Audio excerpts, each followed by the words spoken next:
Hey there guys, how's it going? So sorry for the lack of videos, I just had a lot on my mind recently and a lot to do, so yeah, I haven't really been able to take the time to sit and record videos. Plus I've been editing a lot of content for my other channel and stuff, so I haven't really been logging into this channel much. And I've got tons of notifications that I need to read through, so apologies if I haven't responded to everybody, but yeah, I've not really been doing much on this channel, so bear with me. I will get back to work pretty soon. But basically, I wanted to take the time today to do a quick video here because I came across an interesting video earlier today, about a couple of hours ago, from Count Dankula. Now, I'm sure pretty much anybody listening to this is familiar with Count Dankula.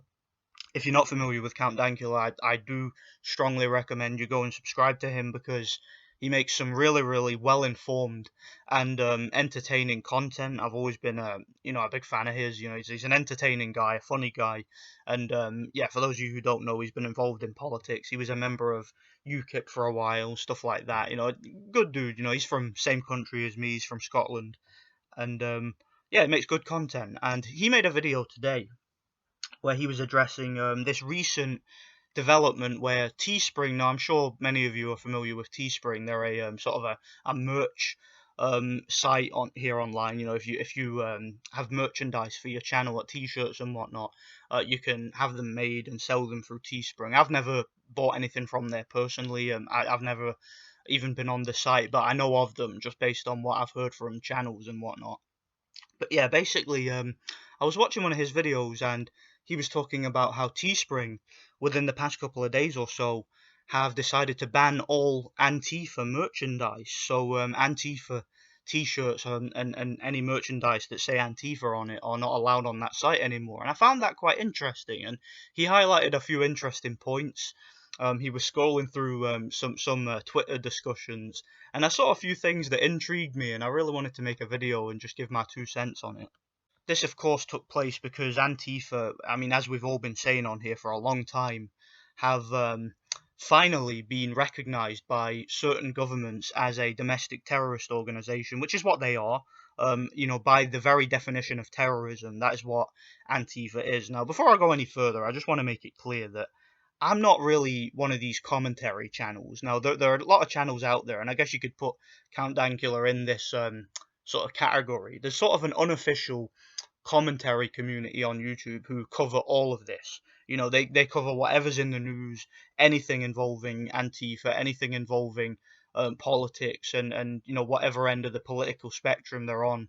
That they're always making videos about it. They're always covering it, and whatever's going to get the most views, basically. In order for me to talk about something like this, it has to be worth my time. I'm not going to make videos about this type of stuff on a regular basis because I just can't be bothered. And the reason why I'm making this video now is because I have a genuine interest in this, based on things in the past that have happened with my channel and whatnot. For those of you who have been following me for any decent amount of time, you'll know that I've touched on this in the past. And yeah, basically Antifa have been, and you'll see this if you look at Count Dankula's video, he provides a lot of citations and whatnot. You'll see that Antifa are really not happy about this.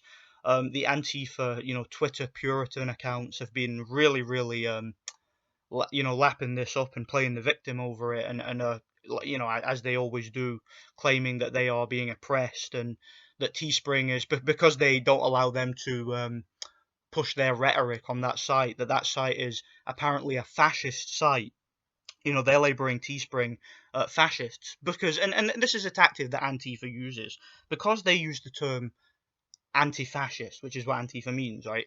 And because Black Lives Matter, look, Black Lives Matter and Antifa are basically one and the same. They all come from the same ideology, basically.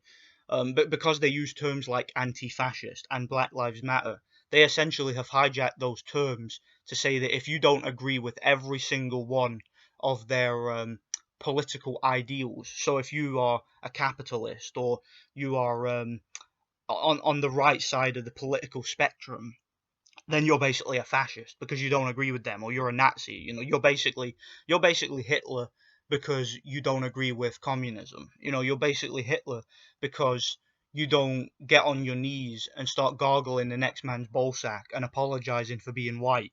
You know, if you refuse to do those things, you're a fascist. That's how they hijack terms. That's how they manipulate emotions and play themselves up as the victims. And again, the reason why I wanted to talk about it is because I saw an interesting few comments on Count Dankula's video. He was showing Twitter, and I saw that Edinburgh Antifa were one of the people who were, or one of the contingents that were complaining about this. Now, I could tell you some interesting stories about Edinburgh Antifa from my own personal experiences. I mean, I was up in Dumbarton not that long ago, quite recently. I was up there just on some business, and I I saw stickers from Edinburgh Antifa. And again, this is Dumbarton, pretty far from Edinburgh, right? I saw stickers from Edinburgh Antifa with signs saying "Kill all cops," "Defund the police," um, kill Whitey, all this other shit. I saw a lot of like real vulgar and disturbing propaganda that was put up all over the place in Dumbarton. And Dumbarton's a pretty quiet place. There's not really a whole lot of tr- trouble and drama up that way. It's not like it is here.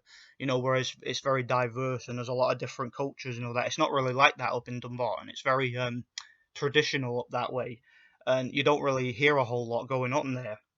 But I was seeing propaganda from these Edinburgh Antifa people up there, again talking about killing cops and killing white people, killing conservatives. We're here to punch Nazis. And when they say they're here to punch Nazis, what they really mean is we're here to punch conservatives. We're here to punch people who don't agree with us. And you'll see signs from them saying things like silence is violence. And what they mean by silence is violence is, and this is why I get mad at people who say that they're centrist. Those types of people really irritate me, because when they say things like silence is violence, what they mean by that is if you're not standing up for them, if you're not speaking out against the same quote unquote injustices that they are, they see you as an enemy. So when I see people say things like, "Oh, I'm not right or left, I'm in the center, I'm somewhere in between," that kind of gets under my skin, because I think, you're part of the problem, because they see you as an enemy, just like they see us as an enemy, right? Because, again, that's what that term means. Silence is violence. But I digress. I can talk about that in another video. But basically, it's funny to me how Edinburgh Antifa and, these Antifa members, here in Scotland are complaining about this banning of Antifa on Teespring. They're complaining about censorship. They're saying, "Oh, we don't promote hate speech. We don't promote racism. We don't do this, and we don't push pornographic content. We don't promote violence." By the way, yes, you do promote violence. Again, and as Dankula pointed out in his video, pretty much everything Antifa has ever said or done has been to entice violence. I mean, we want to punch Nazis. What do you think that means? What do you think we want to punch somebody means? I mean, if that's not enticing violence, I don't know what is.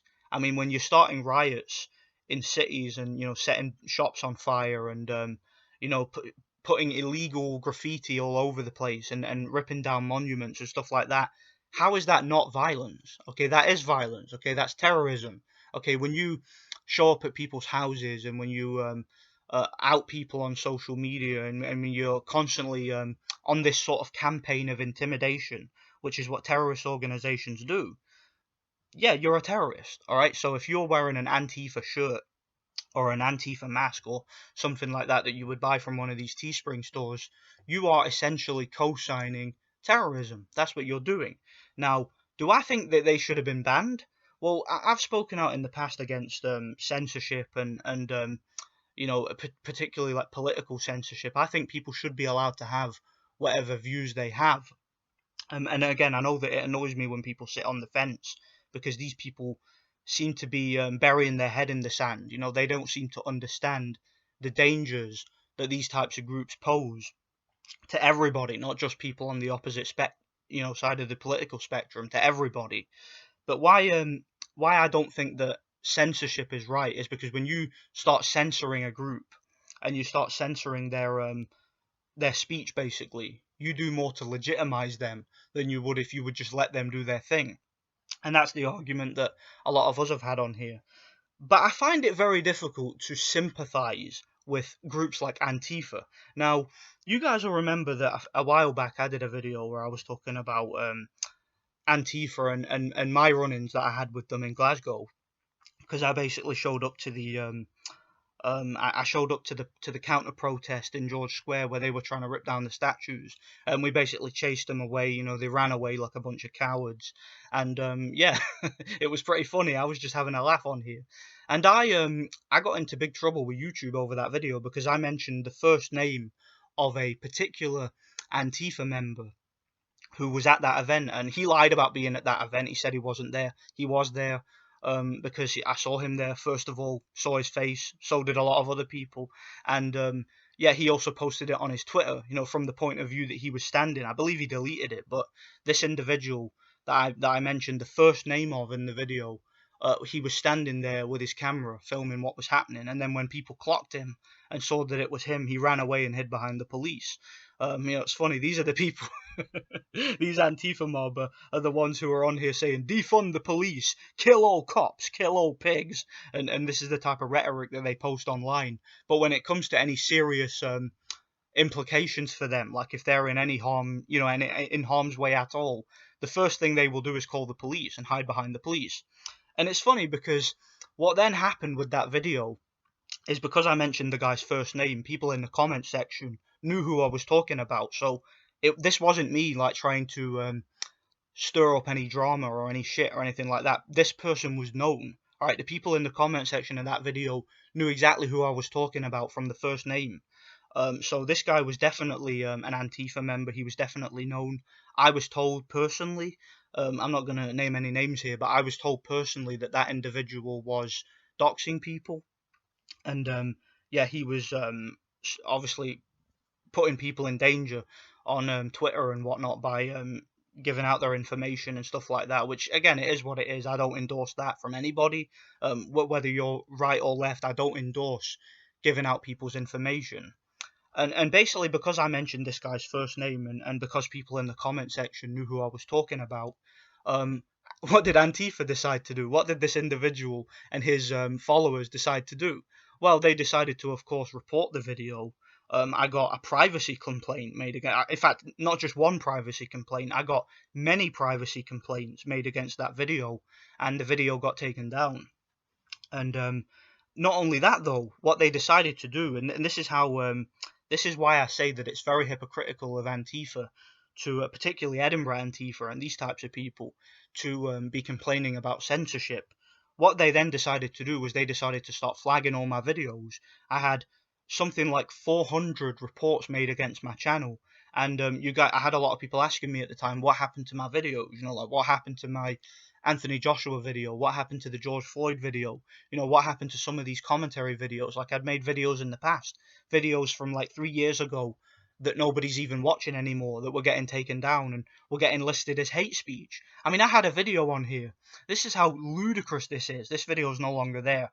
But I had a video where I was talking about how I was challenging some narratives on people who say that Bernard Hopkins has a better middleweight resume than Gennady Golovkin. So a boxing video, nothing to do with politics. And I was talking about how some old school boxing fans view some of these fighters through nostalgic glasses. So they're not really looking at these fighters in retrospect. They're really just looking at them and elevating them based on the fact that it was a fighter from their childhood. So they're not taking into consideration the fact that, and what I was pointing out was that a lot of things have changed in boxing. So that was what that video was about. And that video got listed as hate speech. And I'm like, what? Like somebody must have flagged that video hundreds of times in order for it to get censored like that, because there was nothing in that video that was even remotely political. And I had several videos taken down. You know, the video I made about feminism, and you know that one got taken down. The video that I did where I was talking about the mainstream media and the soap operas and how they depict domestic violence. That video got censored by YouTube. I had to take it down. And so these people, these Antifa mob, that I made one video about them, one video about Antifa, and they decided to attack my channel. They decided to report me. They were essentially trying to shut me down. They were trying to get me completely banned from social media and completely banned from this platform based on one video I made. That is what these people are like. It's a campaign of intimidation. All right, it's not just about the things that they do in person, like where they're pushing violence and they're attacking people in the street. They put on masks and beat people up and kick the shit out of people in the street. Antifa are all about censorship. They want to censor anybody who has the gall to call them out. They want to censor anybody who has the balls to speak out against them. And because I made one video where I was highlighting the truth, what really happened that day in Glasgow with Antifa, and I was making that video because I knew how the mainstream media, like the BBC and all that, were going to report on that situation. I know that they were going to try and spin a particular narrative, and I was telling you guys the truth about what happened that day, just before the mainstream media were able to get to it and were able to twist the narrative. So because I was willing to do that, because I was willing to speak the truth on what Antifa were like and what they tried to do, yeah, they decided to report my videos. They decided to mass flag me, take out privacy complaints, and try and shut me down. And they've done the same thing to Count Dankula. They got Count Dankula. I believe they got him demonetized a while back. They tried to get Sargon of Akkad banned recently. I know that he had a legal battle with some American woman over a fair use dispute or whatever. But yeah, they have been flagging his videos like crazy. His main channel got in trouble again, not for hate speech, not for enticing violence or anything like that, just for speaking the truth. And that's how these companies like Antifa work. That's what they like to do, is they like to censor and intimidate and basically belittle and shut down anybody who has an opposing view of them and anybody who speaks out against the crimes that they commit and stuff like that. So yeah, that's why I wanted to talk about this, because I find it interesting, and I'm actually quite surprised that Teespring have done this. And it's funny, again, when I see companies like Edinburgh Antifa, companies that promote killing cops and stuff like that and want to defund the police, despite the fact they hide behind the police and call them whenever there's any danger to them. I find it rich how they're talking about this when this is all they ever do. They always try to get people deplatformed. They get people banned from Patreon, they get people banned from Twitter. They're constantly trying to censor anybody who has an opposing opinion to them, who's on a different side of the political spectrum to them. If you're not a hard, like far leftist, to them you're a fascist, and that's how they'll label you. And I told you what they try to do to me in this channel, and what they've done to other people. These are the types of people who will attack you in the street while dressed in a mask. But if you point out one of their names, when you see them at an event, an event that they instigated, they'll play the victim and they'll take out a privacy complaint, and they'll claim that you're putting them at risk. They've got no qualms about putting other people at risk. But when you put one of their mob at risk, or they claim that you're putting them at risk when really you're not, they can just spin a particular narrative to try and paint themselves as a victim. They don't like it. And then when they get banned from Teespring for promoting terrorism, for promoting T-shirts that say Nazi on them and stuff like that, because you're not allowed to, apparently, because of the and again, Dankula pointed this out, because of the sort of taboo that they've created around words like Nazi, you're not allowed to have those words on your T-shirt, basically. So yeah, it's a taste of their own medicine. They're being censored and they don't like it. They're going to play the victim. I mean, like I said, I've had videos on here taken down for hate speech when I've never ever once produced any content that has any hate speech at all. All I've ever done is speak the truth. And when you speak the truth on this platform and platforms like it, companies like Antifa and Black Lives Matter and all these far left terrorist movements will label anything you do as hate speech. And the term hate speech really doesn't have any official meaning. It's a very nuanced term. Basically, they can claim that anything is hate speech. Saying that you want to gut police officers, you want to kill all cops, stuff like that. That's apparently not hate speech. But you say that you don't think that George Floyd was a hero. You point out the fact that the man was a career criminal who pistol whipped a pregnant woman and robbed her at gunpoint, which is all true, by the way. You point out the fact that the guy was a drug addict and a thief, and shouldn't really be glorified as a hero as he's being so. That's apparently hate speech. When you claim that companies like Antifa dressing up in masks and kicking the crap out of people in the street, when you point out that that is synonymous with terrorism, that is essentially domestic terrorism, when you point that out, you get done for hate speech. These people will report you for privacy complaints for pointing out a terrorist in the middle of the street. That's again. Do you guys see the? I know I'm rambling here. I'm not very articulate, but do you see the hypocrisy here with these types of people and the type of narratives that they push? So when they get a taste of their own medicine, when they get a taste of the cancel culture and censorship which they created, okay, this is the world that you wanted, right? This is the thing that you campaigned for and you pushed for, right? When they get a taste of it, they don't like it. So yeah, that's all I've got to say, man. This video's gone on way too long. I don't articulate these things as quickly and as eloquently as some people on here. So yeah, that's why you don't see a lot of content like this. But I just thought it was a funny thing to talk about. And yeah, sorry for the lack of videos on here. I've just been busy, and but I will get back to normality soon. I will be uploading some more boxing content for anybody who's wondering. I've got a couple of videos in mind.